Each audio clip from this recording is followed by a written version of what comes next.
Mis manos temblaron cuando vi el camión de mudanzas estacionado frente a mi casa de campo.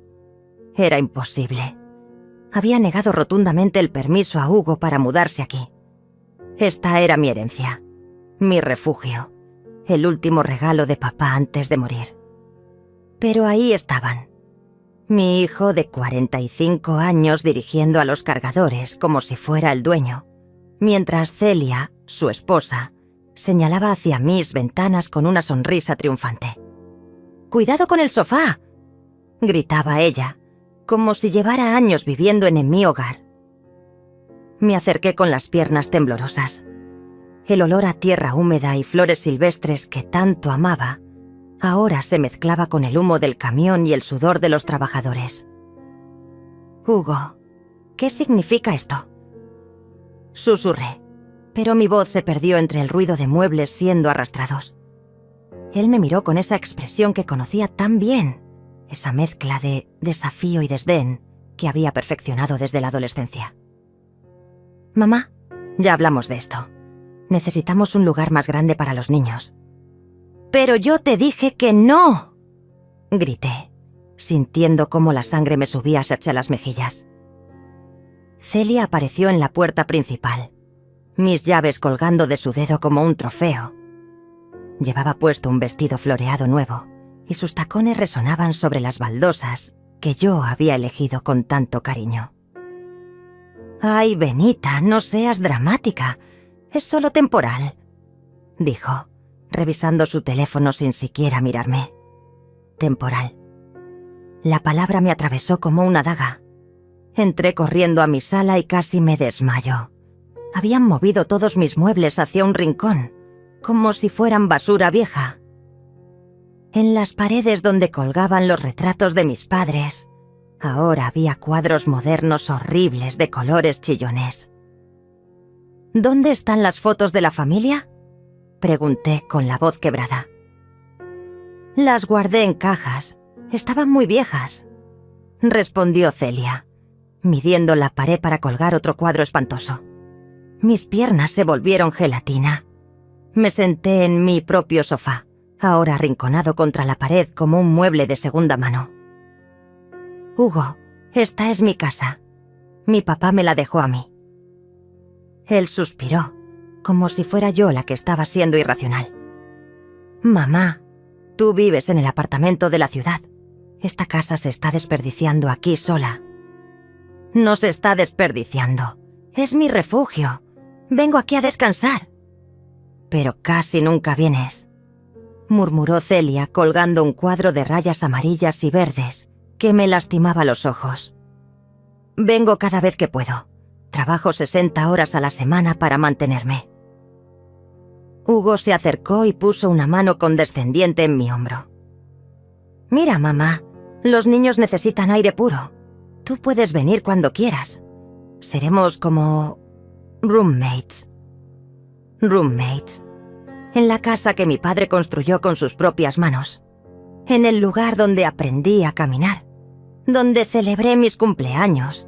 Donde lloré cuando mamá murió. La risa de Celia resonó desde la cocina. Estaba abriendo mis alacenas, reorganizando mis platos como si llevara años viviendo aquí. «Benita, ¿dónde guardas las toallas buenas? Las que tienes aquí están muy viejas». Mis toallas. Las había bordado yo misma durante el invierno pasado, sentada junto a la chimenea, imaginando las veces que las usaría cuando mis invitados vinieran a visitarme. Me levanté del sofá con las piernas temblorosas y caminé hacia mi antigua habitación. La puerta estaba cerrada. «Hugo, ¿por qué está cerrada mi habitación?».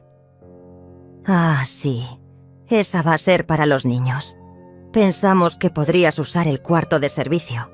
Es más pequeño, pero tiene todo lo que necesitas». El cuarto de servicio. Me querían meter en el cuarto de servicio de mi propia casa. El cuarto de servicio olía a humedad y olvido. Era donde guardaba las escobas, los productos de limpieza, las cajas con decoraciones navideñas. Una ventanita pequeña dejaba entrar apenas un hilo de luz que se reflejaba en las telarañas del rincón. ¿Aquí quieren que duerma?, pregunté con la voz ahogada en incredulidad. Es temporal, mamá.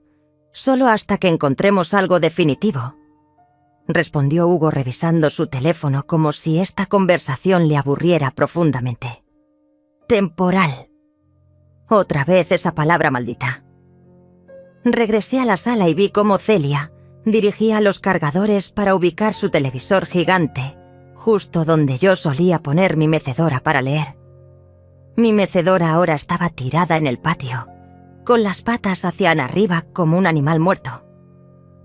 «Cuidado con mi mecedora, por favor», le dije a uno de los trabajadores. «¿Cuál mecedora, señora?», preguntó el hombre confundido. «Esa que está en el patio». Celia se acercó con una sonrisa que no llegaba hasta sus ojos. «Ah, esa la vamos a donar. Ya está muy gastada y no combina con la decoración nueva». Mi mecedora, la que papá me había regalado cuando nació Hugo, la que había mecido a mi hijo durante incontables noches de fiebre y pesadillas, la que había sido mi compañera en tardes solitarias, donde leía mis novelas y tomaba té, mientras escuchaba el canto de los pájaros. «No puedes donar mi mecedora».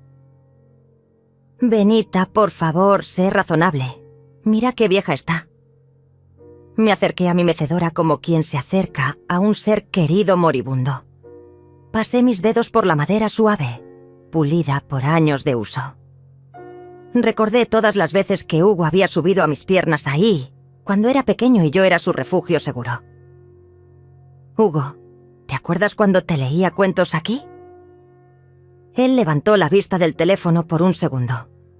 «Sí, mamá, pero ya no tengo 5 años».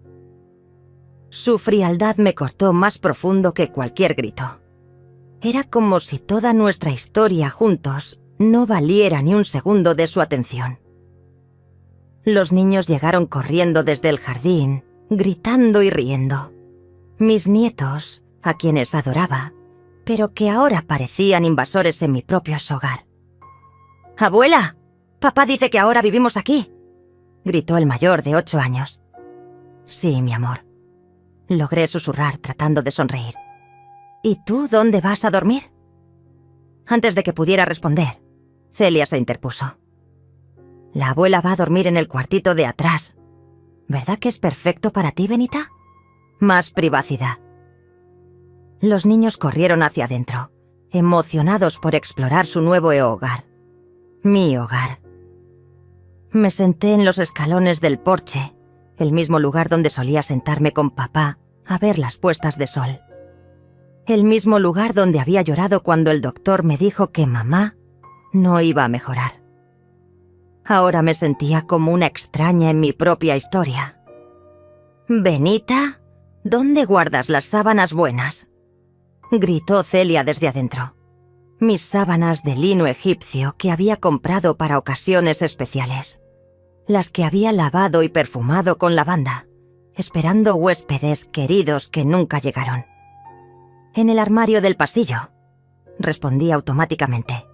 «Están perfectas, justo lo que necesitaba para la cama principal». La cama principal. Mi cama, donde había dormido desde niña, donde había llorado mis primeras decepciones amorosas, donde había planeado mis sueños de juventud. Hugo se sentó a mi lado en los escalones. Por un momento pensé que finalmente íbamos a hablar como madre e hijo. «Mira, mamá, sé que es un cambio grande, pero piénsalo bien. Los niños van a estar mejor aquí que en ese apartamento pequeño de la ciudad. Aire puro, espacio para correr, naturaleza. ¿Y yo qué? Tú puedes venir los fines de semana, como unas vacaciones permanentes. Vacaciones permanentes. En mi propia casa. Como si fuera una huésped tolerada, no la dueña legítima. Hugo, yo trabajo toda la semana soñando con venir aquí. Esta casa es mi descanso, mi paz. Pero piénsalo, mamá. A tu edad, ¿no sería mejor que estuvieras acompañada? Así no estarías tan sola. A mi edad. Como si a los 68 años ya no tuviera derecho a decidir sobre mi propia vida. Yo no estoy sola cuando estoy aquí. Estoy en paz. Es lo mismo, murmuró él volviendo a su teléfono. Number no era lo mismo. La soledad elegida es libertad. La compañía forzada es prisión. Celia apareció en la puerta, secándose las manos con una de mis toallas bordadas. Benita, ¿dónde compraste estas tazas tan lindas? Las voy a usar para el café de mañana. Mis tazas de porcelana inglesa, las que había heredado de la abuela, las que solo usaba en Navidad o cuando tenía visitas muy especiales. Son de mi abuela, logré decir. ¡Qué tesoro! Van perfectas con mi nueva cafetera italiana.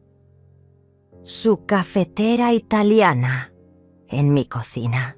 La noche cayó como una manta pesada sobre mi alma destrozada.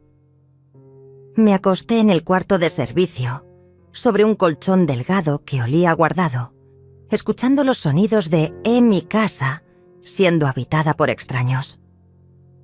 Celia había puesto música en mi sala. Había cocinado en mi cocina usando mis especias. Había bañado a los niños en mi bañera con mis toallas buenas. Hugo veía televisión en mi sofá, con los pies sucios sobre mi mesa de centro de madera tallada. Cada ruido era una puñalada. Cada risa, una burla. Cada paso en mis pisos de madera, un recordatorio de que ya no era dueña de mi propio refugio. A las 3 de la madrugada me levanté para ir al baño. Caminé de puntillas como una ladrona en mi propia casa. Al pasar por la cocina vi que habían dejado los platos sucios en el fregadero. Mis platos buenos, los de la vajilla de bodas de mis padres, apilados con restos de comida pegados. Me acerqué al fregadero y tomé uno de los platos. Tenía una mancha de salsa que ya se había secado. Lo levanté hacia la luz de la luna que entraba por la ventana y vi mi reflejo distorsionado en la porcelana manchada. Era yo, pero no era yo. Era una versión fantasma de mí misma, transparente, insignificante. «Mamá, ¿qué haces levantada?» Hugo apareció en pijama, con el cabello despeinado y cara de fastidio. «Vine por agua». Mentí. «Hay una botella en tu cuarto». «Tu cuarto». El cuarto de servicio ahora era mi cuarto. «Hugo, necesitamos hablar». «¿Ahora? Son las 3 de la mañana». «¿Cuándo entonces? ¿Cuándo tienes tiempo para tu madre?» Él suspiró, como si fuera yo la que estaba siendo irrazonable. «Está bien, pero que sea rápido. Mañana tengo que trabajar temprano». Nos sentamos en mi cocina, bajo la luz fría del fluorescente que parpadeaba.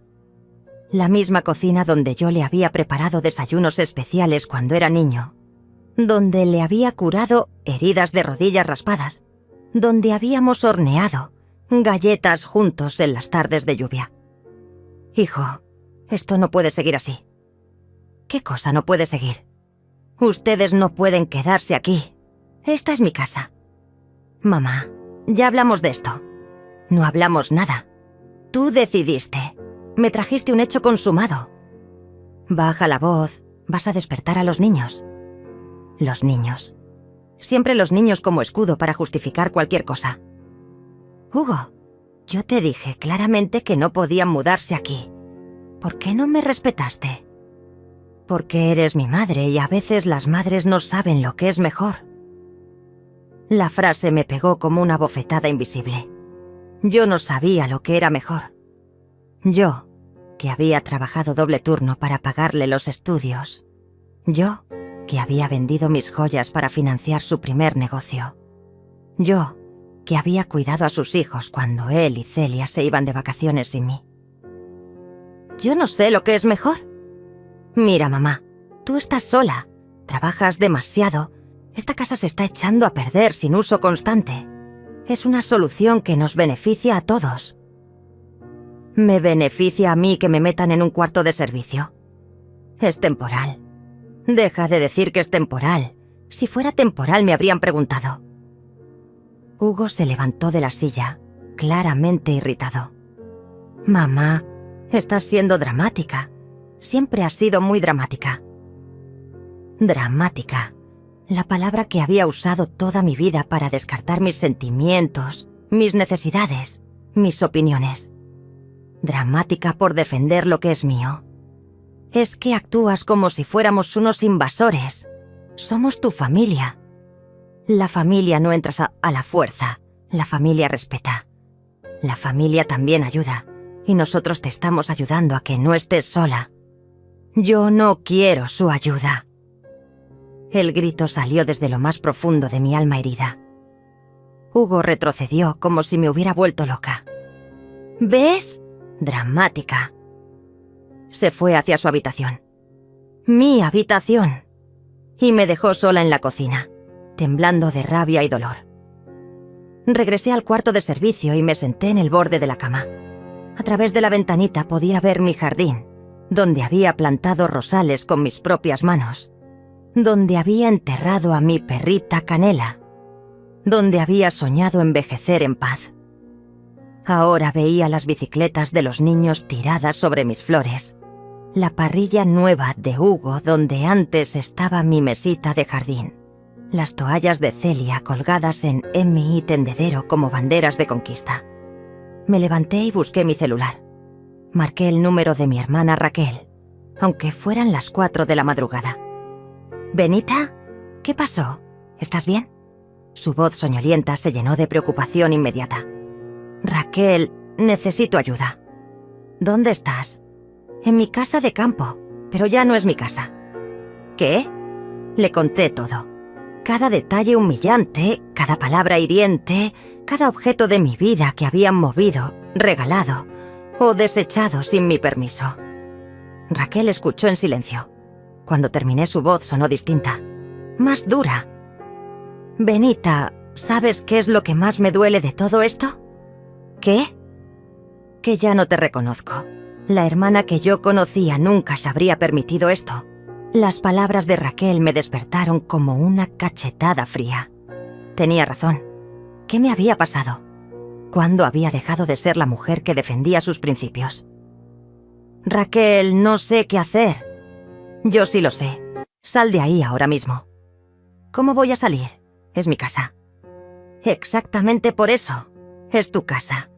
Y nadie tiene derecho a hacerte sentir como una intrusa en tu propio hogar». Miré alrededor del cuarto de servicio. Las paredes agrietadas, el olor a humedad, la ventanita que apenas dejaba pasar aire. Era como estar enterrada viva. «Pero los niños van a estar bien. Hugo es su padre, que se haga responsable». «¿Y si piensan que soy mala abuela?» «Benita, ¿te estás escuchando? Estás pidiendo permiso para existir en tu propia vida». Tenía razón. Durante años había justificado todo lo que Hugo hacía. Sus gritos cuando era adolescente. Su ingratitud cuando le pagué la universidad. Su frialdad cuando me dejó sola después del funeral de su padre.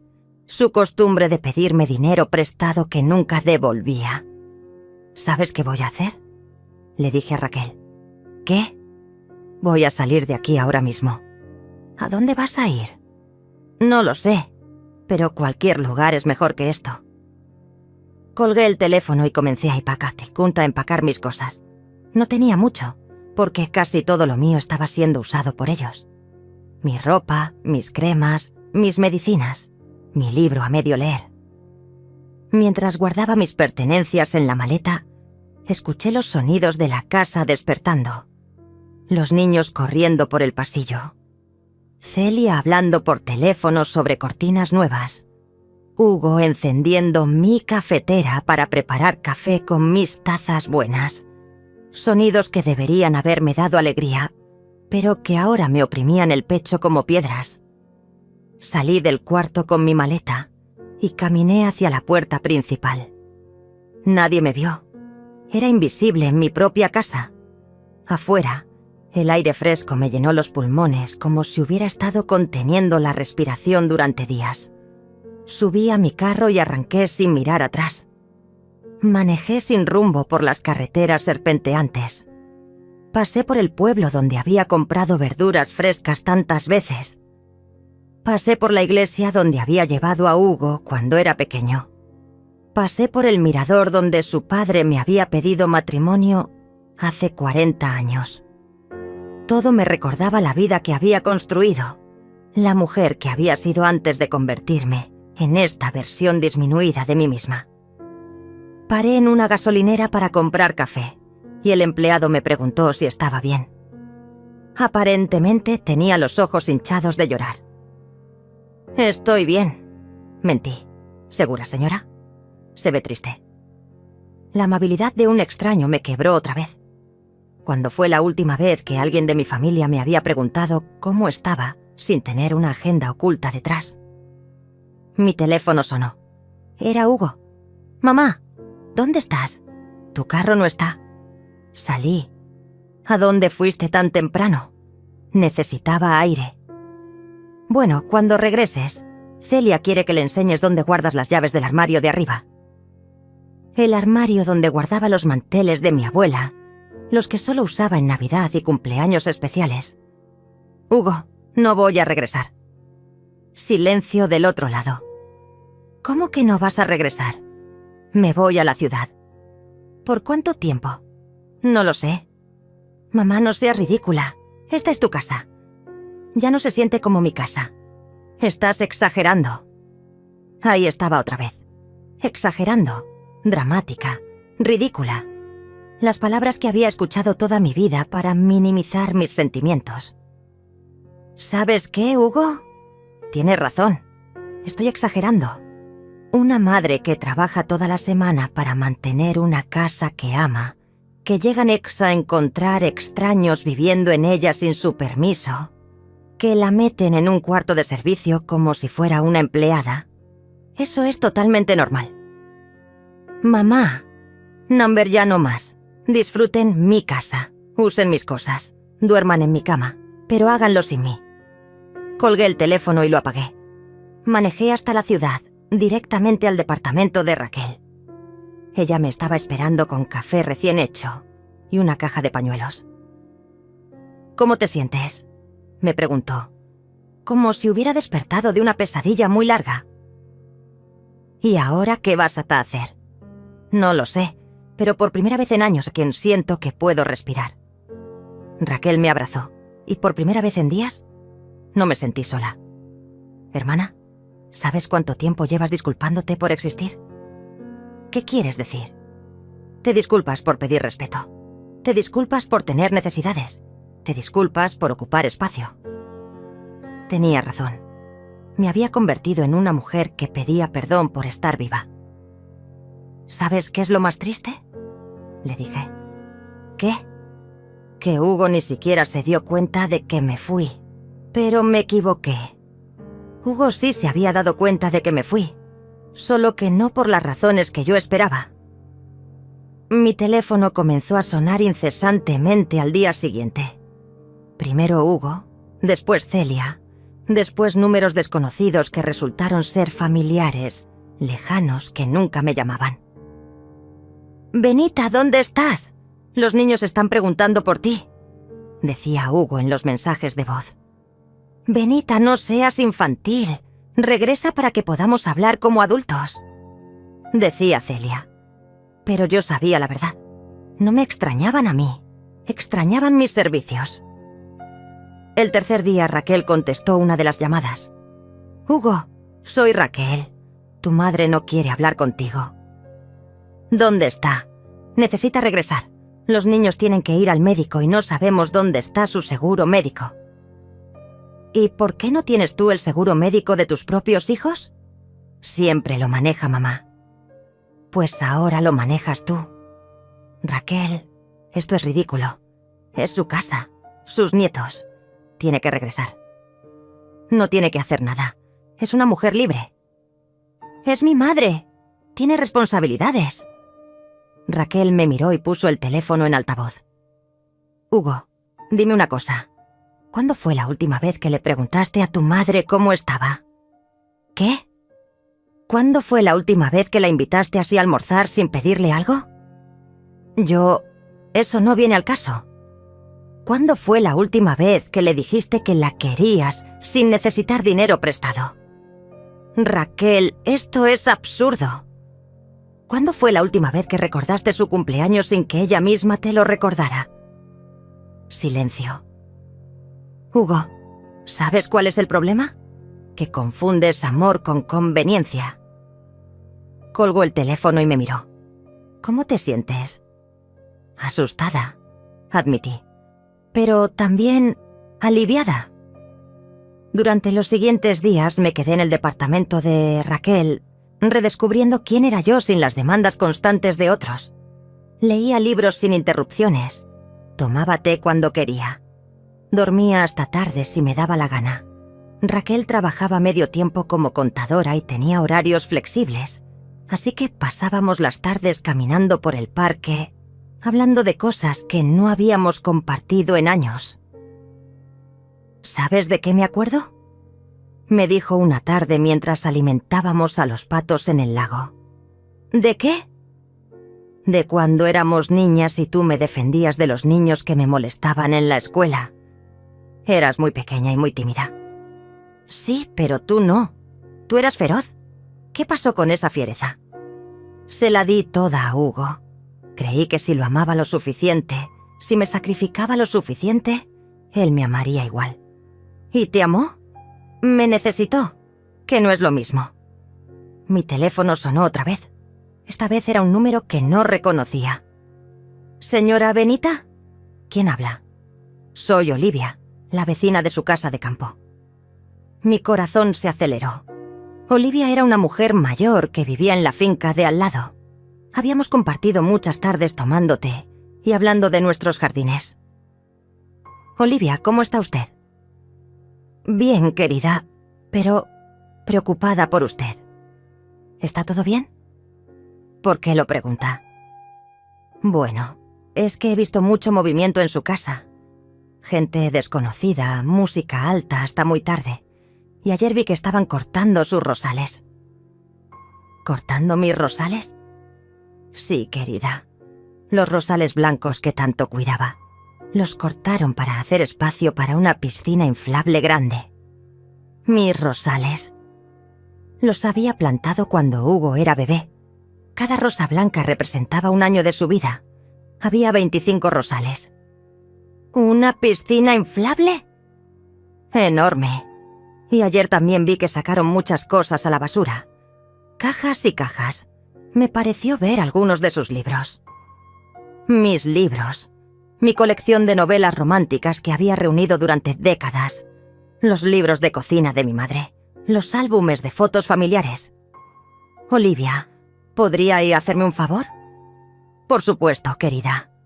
¿Podría ir a ver qué tiraron? Y tal vez rescatar lo que pueda. Ya lo hice, querida. Tengo varias cajas en mi garaje. Sabía que usted no habría tirado esas cosas. Las lágrimas comenzaron a rodar por mis mejillas. Una vecina que apenas conocía había mostrado más respeto por mis pertenencias que mi propio hijo. Olivia, no sé cómo agradecerle. No tiene que agradecerme nada. Solo dígame, ¿está usted bien? Porque la busqué por todos lados y su hijo me dijo que usted se había ido de viaje indefinidamente. Estoy bien. Estoy con mi hermana en la ciudad. Me alegra saberlo. Querida, no sé qué está pasando, pero sí sé que esa casa no es la misma sin usted. Cuando colgué, Raquel me estaba mirando con los ojos llenos de lágrimas. ¿Qué es lo que más te duele?, me preguntó. Los rosales. Representaban cada año de la vida de Hugo. ¿Y él lo sabía? Se lo había contado muchas veces. Raquel se levantó y caminó hacia la ventana. Benita, ¿sabes lo que creo? ¿Qué? Que esto no es solo sobre la casa.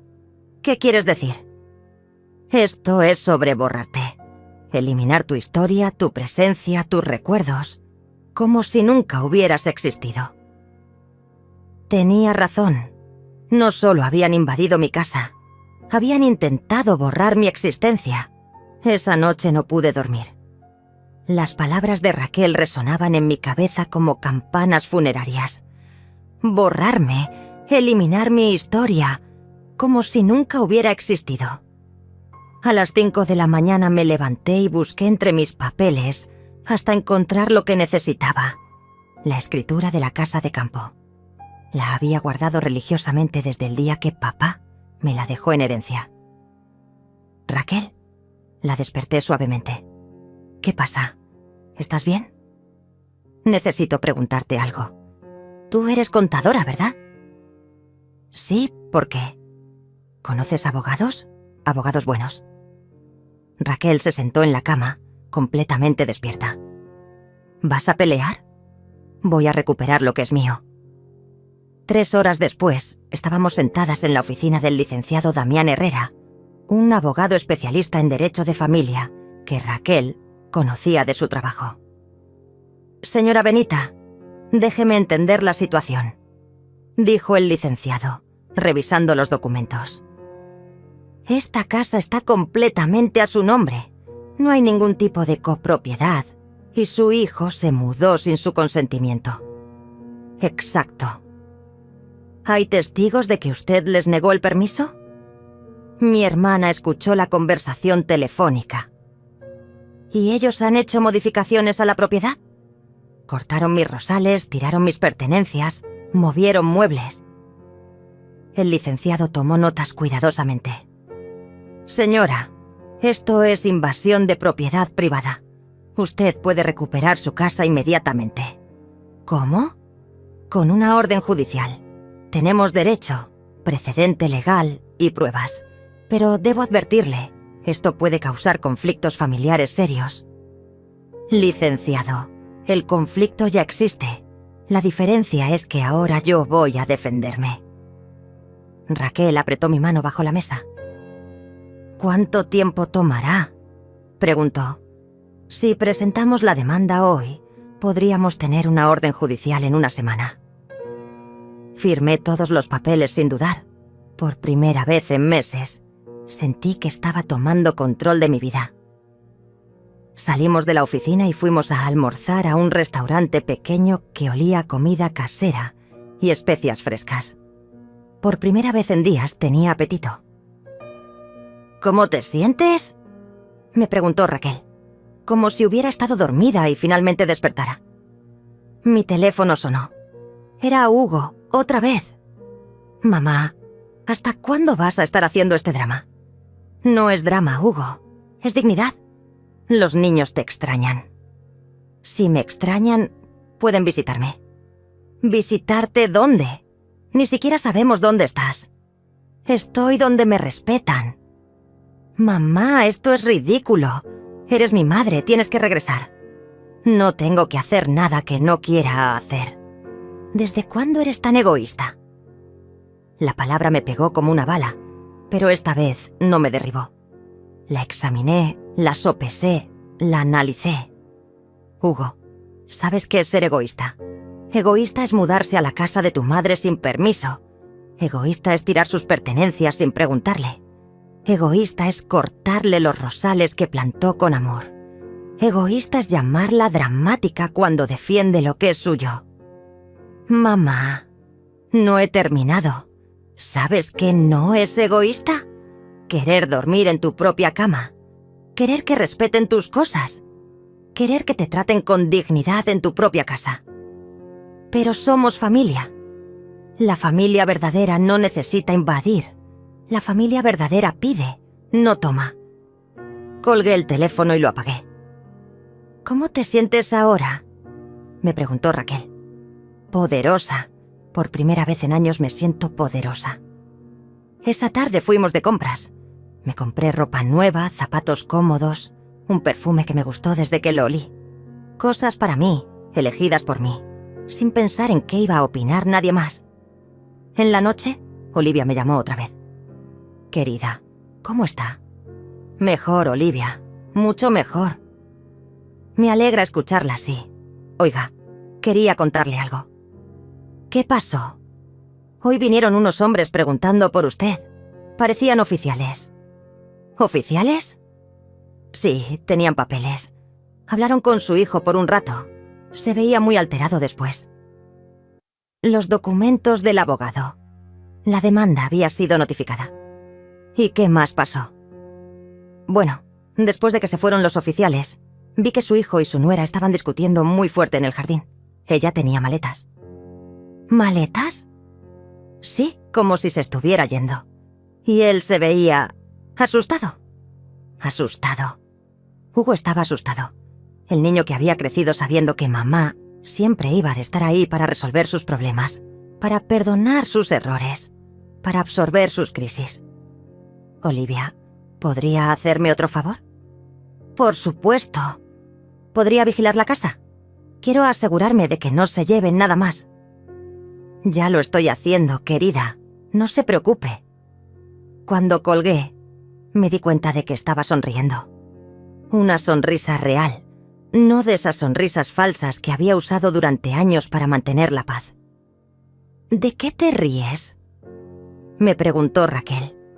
De que por primera vez en mi vida, Hugo vaya a tener que enfrentar las consecuencias de sus actos sin que yo esté ahí para salvarlo. ¿Y cómo se siente eso? Liberador. La orden judicial llegó exactamente una semana después, un viernes por la mañana. El licenciado Damián me llamó con la voz cargada de satisfacción profesional. Señora Benita, tenemos la orden. Su hijo tiene 72 horas para desalojar la propiedad. ¿72 horas? Sí, y si no cumple voluntariamente, la policía puede intervenir para hacer cumplir la orden. Sentí una mezcla extraña de triunfo y tristeza. Estaba recuperando mi casa, pero perdiendo para siempre la ilusión de que mi hijo me respetaba. ¿Qué sigue ahora? Un oficial judicial irá allí y notificar personalmente la orden. ¿Quiere usted estar presente? Sí, quiero estar ahí. Raquel me acompañó en el viaje de regreso a mi casa de campo. Durante todo el camino, mi corazón latía como un tambor de guerra. No sabía qué iban a encontrar, qué más habrían destruido o tirado. Llegamos al mismo tiempo que el oficial judicial, un hombre serio de uniforme azul que cargaba un portafolio negro. Caminamos juntos por el sendero de piedra que yo había recorrido tantas veces con alegría. Ahora cada paso se sentía como una reconquista. Hugo abrió la puerta antes de que tocáramos.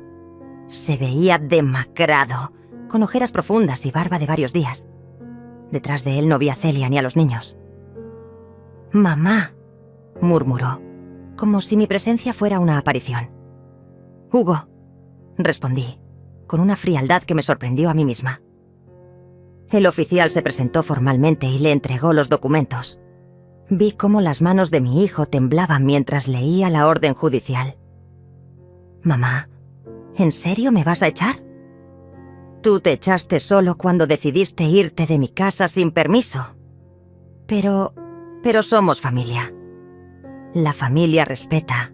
La familia pide perdón cuando se equivoca. La familia no invade». Entré a mi casa por primera vez en 2 semanas. El olor ya no era el mismo. Olía a extraños, a comida diferente, a una vida que no era la mía. La sala estaba irreconocible. Habían puesto una televisión gigantesca donde antes estaba mi librero. Mis libros estaban apilados en cajas en un rincón, como si fueran basura esperando ser recogida. ¿Dónde están mis libros?, pregunté. Celia pensó que ocupaba mucho espacio innecesario, murmuró Hugo. ¿Y mis fotos familiares? En el armario. Pensamos que estaban muy viejas. Viejas. Nuestros recuerdos familiares estaban muy viejos. Caminé hacia mi habitación. La cama tenía sábanas que no reconocía. Había ropa de hombre en mi tocador. Y el espejo tenía pegadas fotos de la familia de Celia, como si fuera su hogar. ¿Dónde está Celia?, pregunté. ¿Se fue? ¿Se fue? Cuando llegaron los papeles ayer, ella dijo que esto era demasiado drama para ella. Empacó a los niños y se fueron a casa de su madre. Así que Celia había huido en cuanto las cosas se pusieron difíciles. La mujer que había dirigido la invasión de mi casa me había abandonado a su esposo en cuanto aparecieron las consecuencias. ¿Y tú qué vas a hacer?, le pregunté. No lo sé, mamá. No tengo a dónde ir. Por un momento, mi instinto maternal quiso abrazarlo, consolarlo, decirle que todo iba a estar bien. Pero me detuve. Recordé las palabras de Raquel. Has pasado toda tu vida salvándolo de las consecuencias de sus actos. Hugo, tienes 45 años. Ya era hora de que aprendieras a resolver tus propios problemas. ¿Me vas a dejar en la calle? Te estoy dejando que crezcas. El oficial judicial verificó que Hugo había entendido la orden y se retiró. Quedamos solos los tres. Hugo, Raquel y yo. «Mamá, lo siento», dijo Hugo, con lágrimas en los ojos. Era la primera vez que lo veía llorar desde que era niño. «¿Qué sientes exactamente?», le pregunté. Siento haber tomado tu casa sin permiso». «¿Y qué más?». «Siento haber tirado tus cosas». «¿Y qué más?». Siento haberte tratado como si no importaras». Las lágrimas rodaron por mis mejillas, pero no eran lágrimas de debilidad. Eran lágrimas de una mujer que finalmente estaba siendo vista y escuchada por su hijo. «Hugo, ¿sabes cuándo me di cuenta de que había perdido tu respeto?». «¿Cuándo?». «Cuando cortaron mis rosales. Cada rosa representaba un año de tu vida. Te lo había contado tantas veces». Hugo se cubrió la cara con las manos. «No me acordaba». «Exacto. No te acordabas porque mis sentimientos nunca fueron importantes para ti». «¿Me puedes perdonar?». «Te puedo perdonar, pero las cosas van a ser diferentes». «¿Cómo diferentes?». «Ya no voy a ser la mamá que arregla todo. Ya no voy a ser la mamá que dice que sí a todo. Ya no voy a ser la mamá que se disculpa por existir». Hugo asintió lentamente. ¿Puedo quedarme unos días mientras busco departamento?». Miré a Raquel. Ella me hizo una señal casi imperceptible con la cabeza. «Puedes quedarte en el cuarto de servicio», le dije, «hasta que encuentres algo». «¿El cuarto de servicio?». «Sí, para que sientas lo que se siente». «Está bien», susurró. «Me lo merezco». Los siguientes días fueron extraños y reveladores. Hugo vivía en el cuarto de servicio, experimentando por primera vez la humillación que me había hecho sentir. Yo recuperé mi habitación, mi cocina, mi sala, pero sobre todo, recuperé mi dignidad. La primera mañana, Hugo se despertó quejándose del colchón duro y la ventana pequeña. «¿Ahora entiendes?», le pregunté mientras preparaba café en mi cafetera, con mis tazas buenas. «Sí», murmuró con los ojos hinchados. «Era horrible. Y yo iba a vivir así para siempre, según tu plan». «Lo siento, mamá. Pero las disculpas ya no me bastaban. Necesitaba ver cambios reales». El segundo día, Hugo intentó usar mi tocador para afeitarse. «Este es mi espacio», le dije firmemente. «Hay un espejo en el baño de servicio. Pero es muy pequeño». «Exacto». Poco a poco, Hugo comenzó a entender lo que yo había vivido. La incomodidad física, sí, pero sobre todo la incomodidad emocional de sentirse invisible en su propio hogar. El tercer día, mientras yo regaba las flores que habían sobrevivido a su invasión, Hugo se acercó con una expresión diferente. «Mamá, ¿puedo preguntarte algo?». «Dime». «¿Cómo te sentiste cuando nos mudamos sin preguntarte?». Era la primera vez en años que me preguntaba cómo me sentía sobre algo. Me sentí traicionada. Me sentí invisible. Me sentí como si mi opinión no valiera nada. «¿Y cuando te mandamos al cuarto de servicio?». Me sentí como si ya no fuera tu madre. Como si fuera una molestia que había que tolerar. Hugo se sentó en los escalones del porche, en el mismo lugar donde habíamos tenido tantas conversaciones cuando él era niño. «¿Cuándo me volví tan egoísta?», preguntó. «Cuando aprendiste que podías serlo sin consecuencias. Cuando aprendiste que mamá siempre iba a decir que sí, siempre ibas a perdonar, siempre iba a estar disponible. ¿Y por qué lo permitiste?». La pregunta me golpeó como un martillo. Era la pregunta que yo misma me había estado haciendo. Porque confundí amor con complacencia. Pensé que si te daba todo lo que querías, tú me ibas a querer más. ¿Y no fue así? Number. Mientras más te daba, menos me valorabas. Esa noche, Hugo cocinó la cena. Una pasta simple, pero la primera vez en décadas que cocinaba para mí, en lugar de esperar que yo cocinara para él. «Está deliciosa», le dije. Y era verdad. «Gracias. Celia nunca me dejaba cocinar. Decía que yo no sabía». «¿Y tú le creíste?» Le creí muchas cosas que resultaron no ser ciertas. Cenamos en silencio, pero era un silencio diferente, no incómodo, sino reflexivo. Al cuarto día, Hugo anunció que había encontrado un departamento pequeño en el pueblo. «¿Cuándo te mudas?», le pregunté. «¿Quieres que me vaya ya?» «Quiero que te vayas cuando estés listo para irte, no cuando yo te eche. Mañana», dijo. «Me voy mañana». Esa última noche, mientras yo leía en mi mecedora recuperada, Olivia Lake que había rescatado del patio, Hugo se acercó con una caja en las manos. «¿Qué es eso?» «Tus fotos familiares, las que estaban en el armario». Abrí la caja y encontré todas las fotografías que habían desaparecido de mis paredes. Fotos de mis padres, de Hugo cuando era bebé, de nuestras vacaciones familiares, de cumpleaños y navidades. «Las limpié una por una», dijo Hugo, «y las puse en orden cronológico». Tomé una foto donde Hugo tenía 5 años y estaba sentado en mi regazo, en esta misma mecedora. Los dos sonreíamos a la cámara con una felicidad que parecía eterna. «¿Te acuerdas de esto?», le pregunté. «Sí, me habías comprado un libro nuevo y me lo estabas leyendo».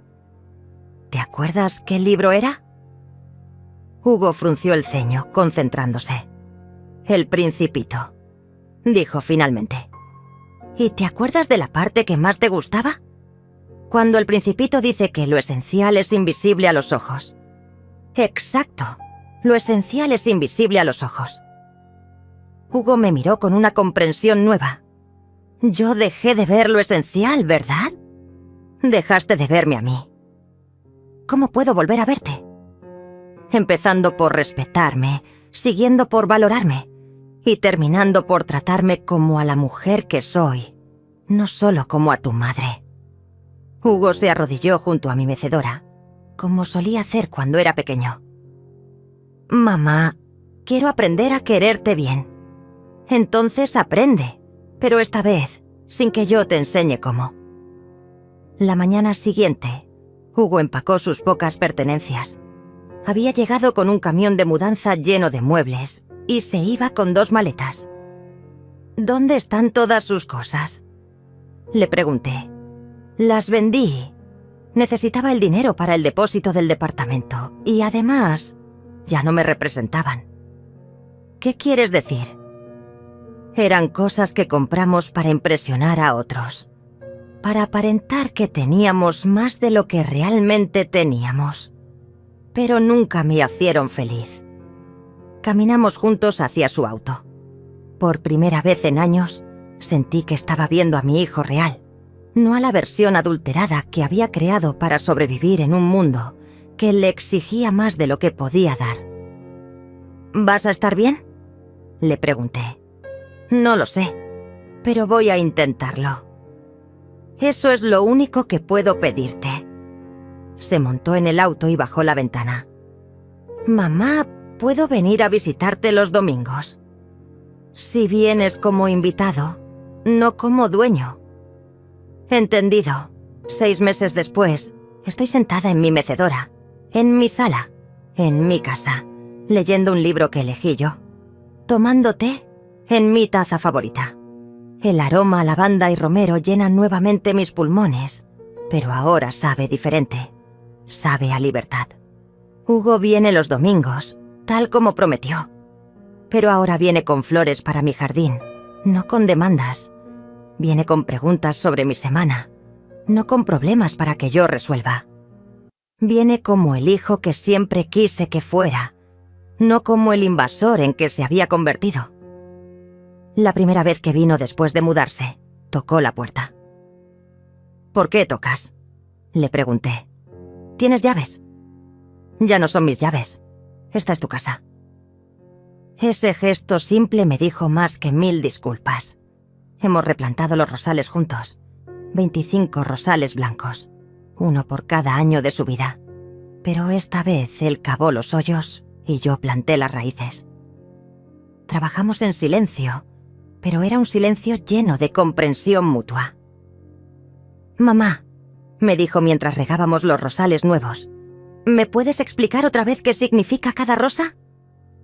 Le expliqué nuevamente cómo cada rosa representaba un año de su vida, desde su nacimiento hasta ahora. Esta vez me escuchó realmente, tomó notas en su teléfono, hizo preguntas. «¿Y vas a plantar una rosa nueva cada año?», preguntó. «Si me lo permites». «Me encantaría». Celia nunca regresó. Se divorciaron en términos amigables, y Hugo ve a sus hijos cada fin de semana alterno. A veces los trae aquí, y por primera vez disfruto a mis nietos sin sentirme como su empleada doméstica. «Abuela, ¿por qué papá ahora vive solo?», me preguntó mi nieto mayor hace unas semanas. «Porque a veces los adultos necesitan aprender cosas importantes y solo pueden aprenderlas solos». «¿Cómo qué cosas?». «Como respetarse a sí mismos y respetar a los demás». Hugo me miró desde el jardín donde estaba enseñando a su hijo menor a plantar semillas. Nuestros ojos se encontraron y él sonrió. Una sonrisa real, no de esas sonrisas automáticas que había usado durante años. Olivia viene a tomar té conmigo los miércoles. Se ha convertido en la amiga que nunca supe que necesitaba. Me ayudó a recuperar muchas de mis pertenencias y ahora compartimos recetas, chismes del pueblo y secretos de jardinería. ¿Sabes qué es lo que más me gusta de esta historia?, me dijo ayer mientras comíamos galletas caseras en mi terraza. ¿Qué? Que te convertiste en la heroína de tu propia vida. Raquel me visita cada 2 semanas. Dice que parezco otra persona, que camino diferente, que hablo diferente, que hasta mi postura es distinta.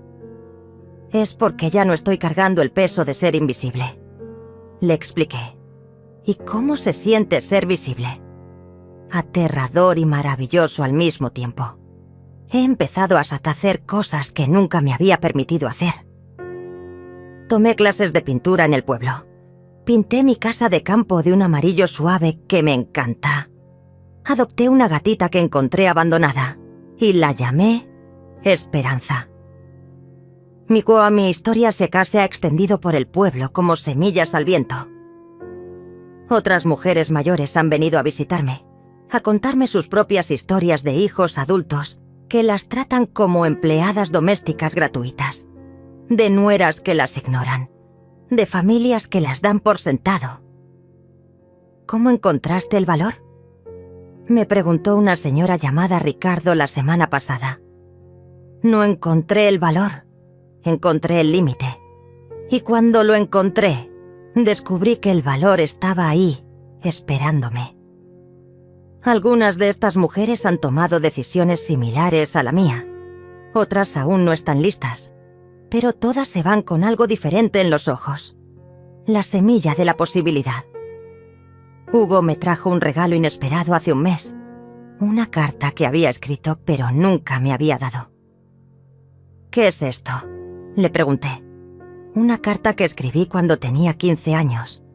La encontré entre mis cosas del colegio.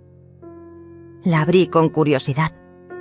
Era una carta del Día de las Madres, escrita con la letra temblorosa de un adolescente. Mamá, quiero que sepas que eres la mujer más fuerte que conozco. Gracias por enseñarme que el amor verdadero no es fácil, pero vale la pena. Espero ser algún día el hombre que tú mereces como hijo. ¿Por qué nunca me la diste?, le pregunté, con los ojos llenos de lágrimas. porque pensé que ya lo sabías, porque pensé que las acciones hablaban más que las palabras. ¿Y qué acciones estabas mostrando? Las acciones de un niño egoísta que creía que su madre estaría ahí para siempre, sin importar cómo la tratara. Guardé la carta en mi cajón de tesoros, junto a las fotos familiares y las flores secas de mi jardín. Esta mañana desperté antes del amanecer, como siempre hago ahora. Salí a mi jardín con una taza de café humeante y vi cómo el sol pintaba de oro mis rosales. 25 rosas blancas que han empezado a florecer, cada una más hermosa que la anterior. Me senté en mi mecedora y abrí mi libro. En la primera página había una frase subrayada. No es egoísta amarte a ti misma, es necesario. Sonreí y levanté la vista hacia el horizonte. Por primera vez en mi vida me di cuenta de que no estaba esperando a que alguien más me diera permiso para ser feliz. Ya no necesitaba que nadie validara mi existencia, mis sentimientos, mis decisiones. Era libre, era visible, era suficiente. Y esa mujer que tanto tiempo había buscado la aprobación de otros, finalmente había encontrado la única aprobación que realmente importaba. La suya propia. El viento movió suavemente los pétalos de mis rosas, como si la naturaleza misma estuviera aplaudiendo esta nueva versión de mí. Benita, la mujer invisible, había muerto. En su lugar había nacido Benita, la mujer libre. Y esta historia, nuestra historia, era solo el comienzo. Un año después de recuperar mi casa, recibo una llamada que cambiará todo nuevamente. Pero esta vez, soy yo quien tiene el control. ¿Señora Benita?, dice una voz desconocida al teléfono. Sí, ¿quién habla? Soy Javier Mendoza, del programa de radio Voces de Esperanza. Hemos escuchado su historia y nos gustaría invitarlas, tío, a compartirla con nuestras oyentes. Mi historia. La historia de una mujer de 68 años que decidió dejar de ser invisible. ¿Cómo se enteraron? Su historia ha corrido como pólvora por toda la región. Tenemos decenas de mujeres que nos han escrito pidiendo que la contactemos. Acepto la invitación, aunque las manos me tiemblan al colgar. Nunca he hablado en radio. Nunca he sido el centro de atención de nadie más que de mi familia. La entrevista se transmite un miércoles por la mañana. Hablo desde mi sala, con mis libros recuperados como testigos silenciosos, con el aroma de mis rosas entrando por la ventana abierta. Señora Benita, ¿qué le diría a una mujer que está viviendo lo que usted vivió? Me pregunta el conductor. Le diría que su historia no tiene que terminar siendo invisible, que nunca es demasiado tarde para recuperar su dignidad. ¿Fue difícil tomar la decisión? Lo más difícil no fue tomar la decisión. Lo más difícil fue darme cuenta de que merecía tomarla. Las líneas telefónicas del programa se colapsan. Mujeres de toda edad llaman para contar historias similares. Hijas adultas que las tratan como empleadas domésticas, nietos que las ignoran, familias que las dan por sentado. Mi hijo me quitó mi tarjeta de crédito porque dice que gasto mucho en bobadas, cuenta una mujer llamada María. Mi nuera cambió las cerraduras de la casa que mi esposo me dejó porque dice que es muy grande para mí sola, llora otra llamada Isabel. Mis hijos vendieron mi auto sin preguntarme porque dicen que ya no debería manejar. Susurra una voz quebrada. Historia tras historia de mujeres que se han vuelto fantasmas en sus propias vidas. Al final del programa doy mi número telefónico. Si necesitan hablar con alguien que entienda, estoy aquí. Durante las siguientes semanas, mi teléfono no para de sonar. Mujeres de todo el país me llaman, me escriben cartas, algunas hasta vienen a visitarme. Una de ellas es Esperanza, una señora de 75 años cuyos hijos la pusieron en un asilo sin consultarle, vendieron su casa y se repartieron el dinero. ¿Cómo puedo recuperar mi vida?, me pregunta, sentada en mi terraza con lágrimas en los ojos. ¿Tienes documentos de propiedad? Sí, los guardé escondidos. Entonces tienes poder. Solo necesitas recordar cómo usarlo. La ayudo a contactar al licenciado Damián. 3 meses después, Esperanza recupera su casa y sus hijos enfrentan cargos por abuso financiero de adulto mayor. Benita, me dice el día que regresas a su hogar, no solo me ayudaste a recuperar mi casa, me ayudaste a recuperarme a mí misma. Las historias se multiplican. Carmen, que recuperó su negocio familiar que su hijo había tomado sin permiso. Rosa, que se divorció a los 70 años de un esposo que la trataba como sirvienta. Luz, que puso límites claros a sus nietos adultos que llegaban a su casa como si fuera hotel gratuito. Olivia y yo fundamos un grupo de apoyo que se reúne los viernes en mi sala. Lo llamamos Las Invisibles.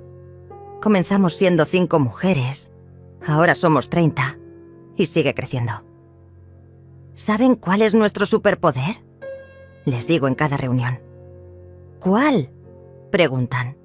Que ya no tenemos nada que perder. A nuestra edad, ya no necesitamos la aprobación de nadie. Eso nos hace peligrosamente libres. Hugo viene a una de las reuniones como invitado especial. Yo le pedí que vinieras a hablar desde la perspectiva del hijo que tuvo que aprender a respetar a su madre. ¿Qué fue lo más difícil?, le pregunta Carmen. Darme cuenta de que confundí amor con conveniencia. Pensaba que porque mi mamá me amaba, tenía derecho a todo lo suyo. ¿Y cómo cambió eso? Cuando entendí que el amor verdadero incluye respeto. Y el respeto se demuestra con acciones, no con palabras. ¿Le tienen miedo ahora si quitará a su mamá?, pregunta Rosa riéndose. No le tengo miedo, le tengo admiración, y eso es mucho mejor. Las mujeres aplauden y Hugo se sonroja como cuando era niño. Raquel me ayuda a escribir un libro sobre mi experiencia. Se llama La Mujer Invisible y se publica por una editorial pequeña que se especializa en historias de superación femenina. El libro se agota en la primera semana. Empiezan a llegar invitaciones para BioMUC a hablar en conferencias, en universidades, en centros comunitarios. En cada presentación cuento la misma historia. Cómo una mujer puede pasar de ser invisible a ser invencible. ¿Cuál es su consejo más importante?, me pregunta una joven periodista después de una conferencia.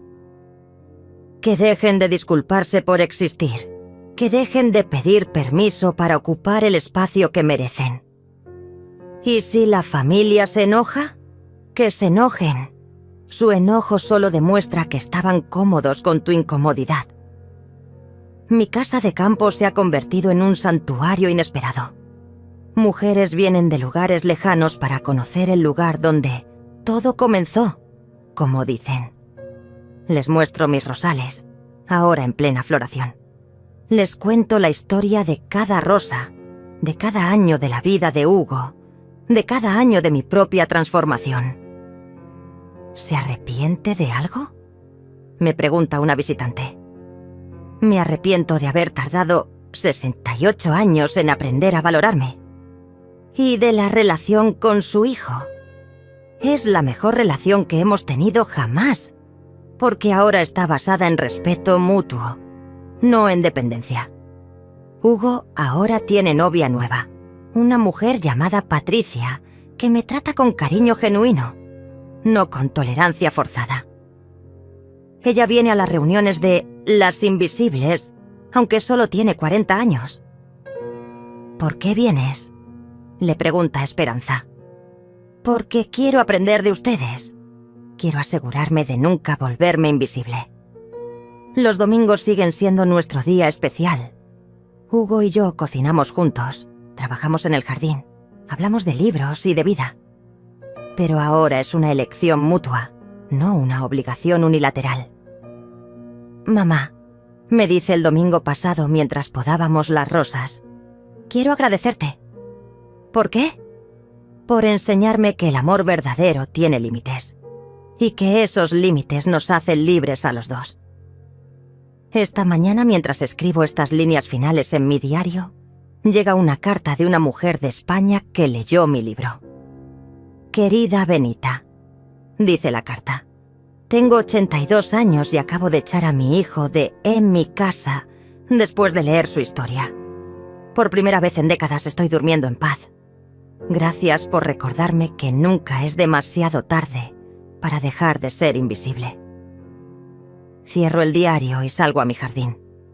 Mis 27 rosales, agregamos 2 más este año, se mecen suavemente en la brisa matutina. Cada pétalo blanco refleja la luz del sol como pequeños espejos de esperanza. Me siento en mi mecedora y sonrío. Soy Benita. Tengo 70 años. Soy visible. Soy libre. Soy suficiente. Y mi historia continúa, una rosa a la vez.